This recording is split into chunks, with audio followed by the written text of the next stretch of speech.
Coucou tout le monde, j'espère que vous allez bien. Aujourd'hui, nous allons faire une vidéo, bon, vous l'avez vu dans le titre, du coup, on va parler de la fête des mères, comment de son origine à aujourd'hui. On va commencer par les toutes premières fêtes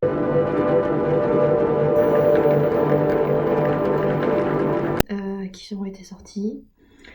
Bon, bien sûr, vous savez de quoi on va parler. On va parler des deux pays, les deux empires les plus connus de l'Antiquité, bien sûr, il ne faut jamais les oublier, c'est surtout ça. Donc Rome et la Grèce. À Rome, on va commencer par eux. Ils vont fêter les matrones, aussi appelées matronelia. C'est pour fêter surtout la déesse Mater Muta, Matuta, c'est hyper galère. C'est une protectrice mère et aussi c'est celle de la maternité. Euh, la, cette fête est très collective, donc c'est tout le monde va participer à cette fête, donc c'est pas individuel comme aujourd'hui. Donc cette fête va durer 3 jours et elle commence le 1er mars, donc le premier jour du printemps à l'Empire romain. Et c'est aussi le mois de la fertilité au mois de mars. Le mois de mars, c'est le mois de la fertilité. Pendant cette fête, ça par contre je ne comprendrai pas pourquoi, mais les Romains font des sacrifices. Ok. Ils vont faire des offrandes, ils vont faire des cadeaux, des fleurs, des fêtes religieuses, des prières surtout. C'est très religieux à Rome. Pour la Grèce, par contre, c'est dans le même cadre, mais c'est complètement différent parce que eux, ils vont honorer la déesse Rhea, aussi appelée Grande Mère, qui est la mère des dieux. Voilà, et c'est pour ça son surnom Grande Mère. Et c'est aussi au printemps qu'ils vont fêter cette fête-là, comme à Rome. Et par contre, pas comme les Romains, eux, par contre, c'est plus centré sur la danse, le collectif, vraiment, ils sont en train de faire vraiment la fête. C'est moins religieux que les Romains. Donc ils vont faire des chants, ils vont donner des offrandes, bien sûr.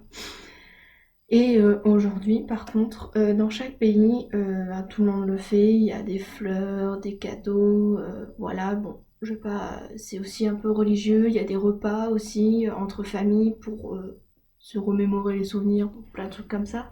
Donc je vais pas blablater sur tous les pays, parce que c'est à peu près la même chose, il y a beaucoup de similitudes. Et il y a certains pays, ils vont fêter la fête de mars aujourd'hui, à notre époque, c'est plus le deuxième dimanche de mai. Bon, ça, vous devez le savoir déjà. En Allemagne, aux États-Unis, en Australie, en Italie. Voilà, ceux-là par exemple. Ou au mois d'août pour le Brésil, la Thaïlande et ouais, plus les pays latins ou les pays comme la Thaïlande, comme je dis. Voilà. Et je vais vous parler de deux pays très connus, hein. Voilà, pour vous expliquer comment a été ancrée la fête des mères dans ces pays-là.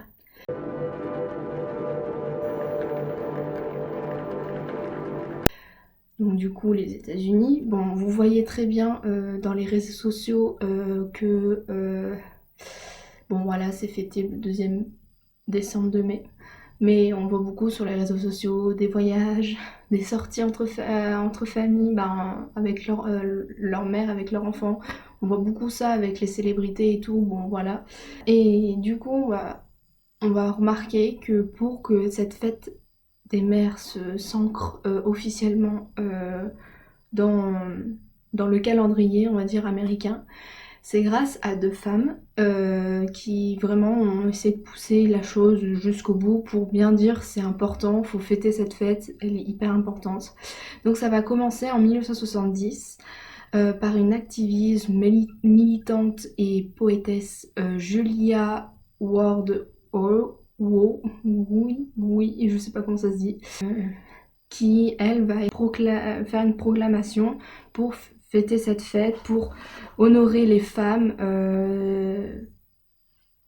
pour les soutenir, soutenir les mères du monde entier surtout, et pour obtenir une sorte de paix, parce que à ce moment-là, comme, comme Julia, elle est très militante, elle essaye de se battre pour avoir le droit des femmes et tout à cette époque-là, donc ça c'est beaucoup intense, donc c'est pour ça elle veut dire obtenir la paix, c'est pour obtenir quand même avoir des droits et quand même honorer quand même toutes ces mères, ces femmes, et voilà.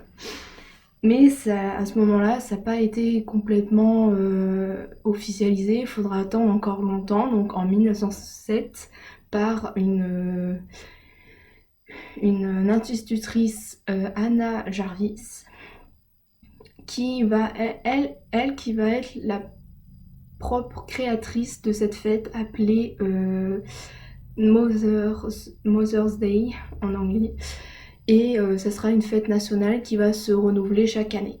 Mais encore, quand elle va être la créatrice, ça va être mis en place et approuvé qu'en 1914. Donc il faudra attendre encore 7 ans encore pour que ça soit vraiment mis en place. Et dans cette même année-là, le Royaume-Uni, en 1914, va faire pareil qu'eux, ils vont mettre en place cette fête des mères qui sera appelée Mothering Sunday, donc le dimanche, Sunday, dimanche, parce que c'est souvent les dimanches. Ce qui est, moi je trouve ça important de parler au Royaume-Uni, c'est qu'ils vont créer un gâteau qui s'appelle le Summel, je crois Sumnel Cakes, ou encore appelé le Mothering Sunday Cakes. Donc c'est un gâteau de fruits avec de la pâte d'amande autour.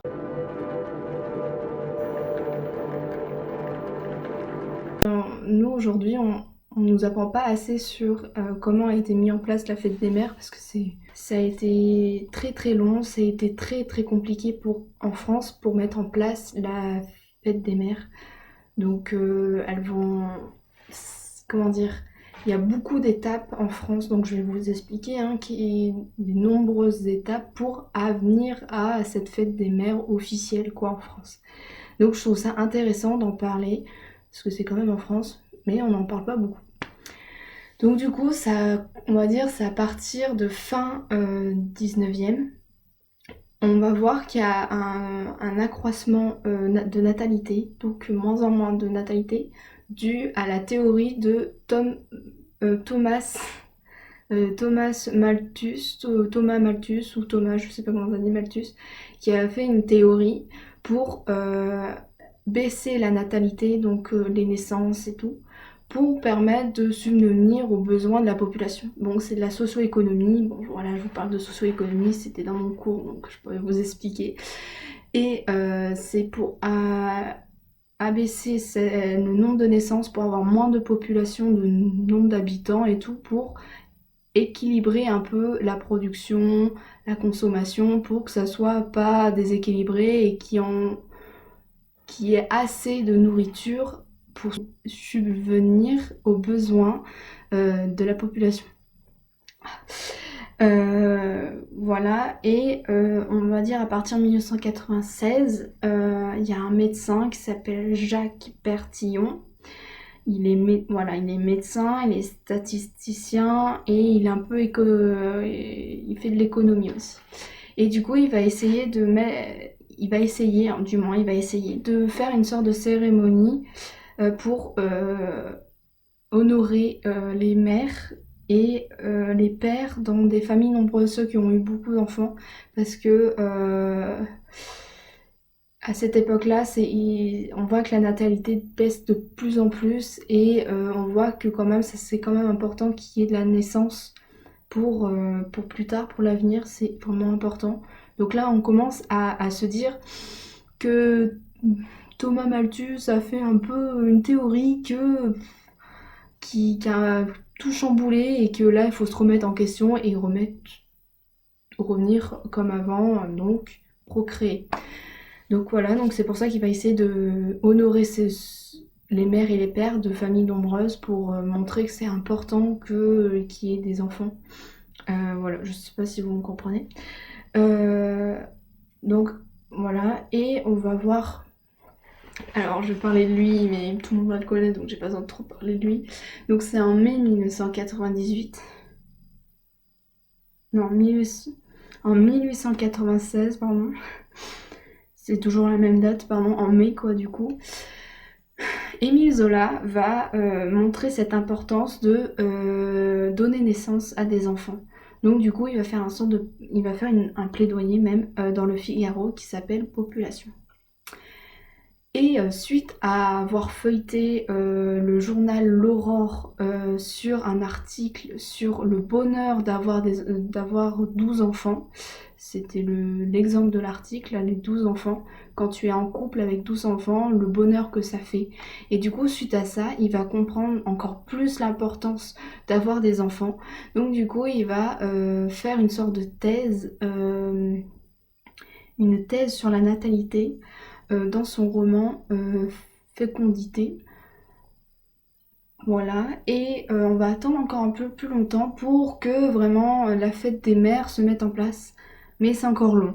Donc à la toute première fête vraiment mise en place, c'est en juin 1906. Donc c'est combien de temps? 10 ans après, du coup, après Émile Zola et Jacques Bertillon, on, il y aura la toute première fête qui va être fêtée en Isère, dans le département de l'Isère, dans le village de Arthas,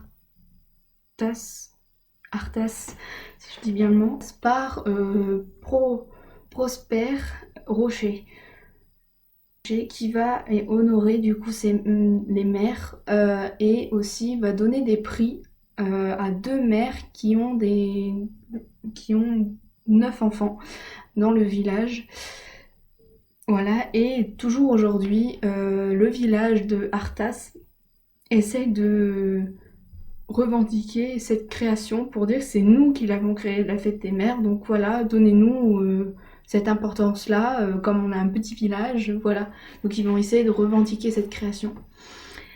Et on va attendre encore pour que ça soit officiel dans toute la France. C'est à partir de ce petite chose-là que je vais vous dire que ça va commencer à vraiment se dire là, il faudrait mettre la fête des mères vraiment en place. Donc c'est grâce à ce petit truc ça va déclencher d'autres trucs. Donc le voici. C'est à la fin de la Première Guerre mondiale, il y a le commandant américain, comme avaient aidé les Français à cette époque-là, à la Première Guerre mondiale.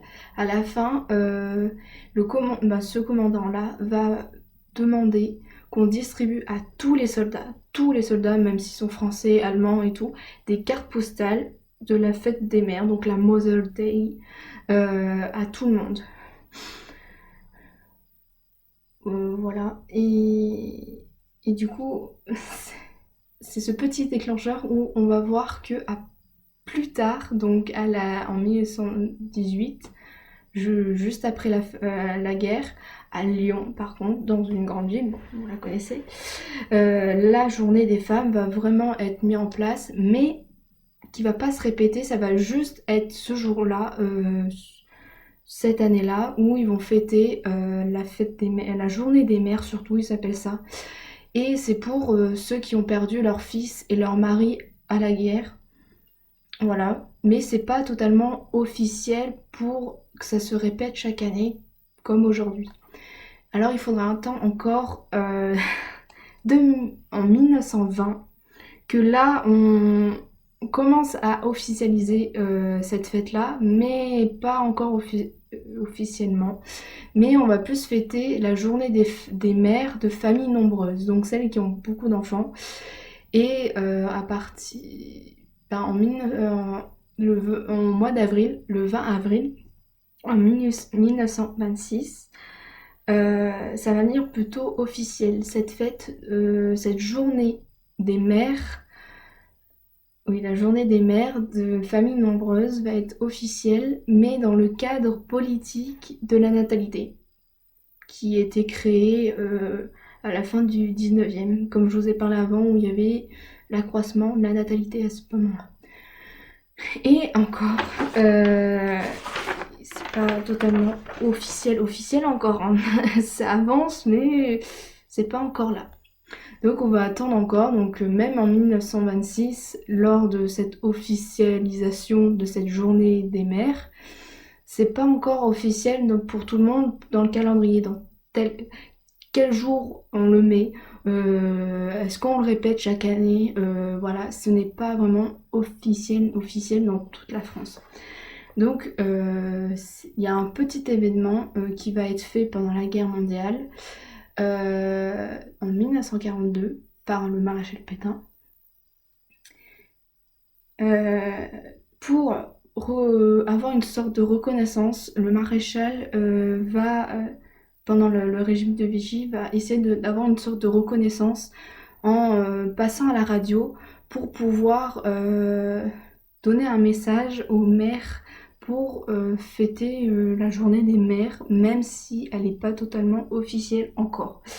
Donc du coup, il va dire à la radio, et en s'adressant aux femmes bien sûr, vous êtes seules, savez donner tout ce goût du travail, ce sens de la discipline, de la modestie, du respect qui font les hommes saints et les peuples forts. Vous êtes les inspiratrices de notre civilisation chrétienne.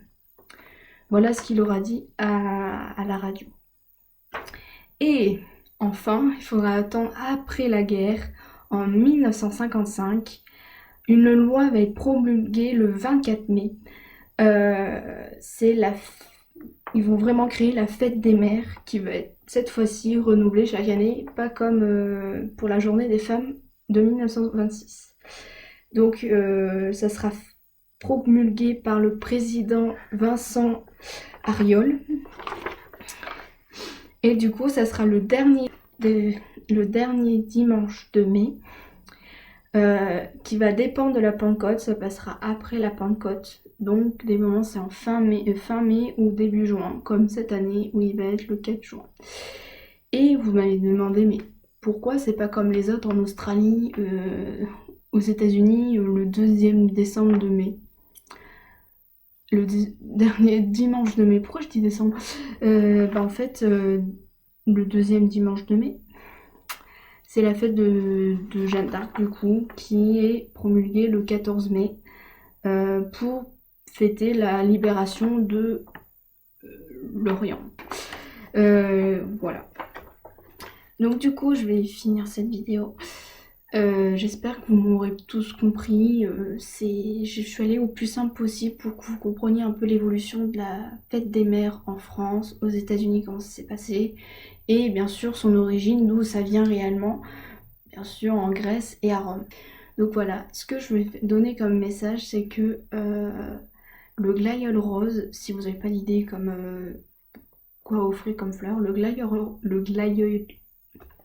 glaïeul rose, c'est signe d'amour maternel. Donc c'est ce qui peut symboliser la fête des mères. Donc vous pouvez offrir cette fleur-là. Donc voilà, voilà, je finis cette vidéo. Si vous voulez voir d'autres vidéos sur ma chaîne qui vont bientôt sortir, il y en a une qui est très très compliquée à faire, je commence à peine à faire, qui va peut-être sortir prochainement si vous voulez la voir. C'est un sujet très important pour moi surtout, et plein d'autres personnes bien sûr. Et c'est un sujet très mystérieux que même, même sur internet on ne trouve pas. Donc voilà. Donc je dois chercher dans les archives et tout. Donc ça va être un truc assez poussé. Donc si vous voulez voir cette vidéo qui va sortir dans les mois prochains, ou je sais pas quand, il faudra que je vois quand je vais la sortir et si j'ai réussi à faire mes recherches. Donc abonne-toi, like la vidéo si t'as aimé cette vidéo, parce que voilà, c'est la fête des mères, c'est quelque chose d'important. Voilà, et je vous dis au revoir à la prochaine. Et n'oubliez pas que chaque histoire laisse des traces et évolue constamment.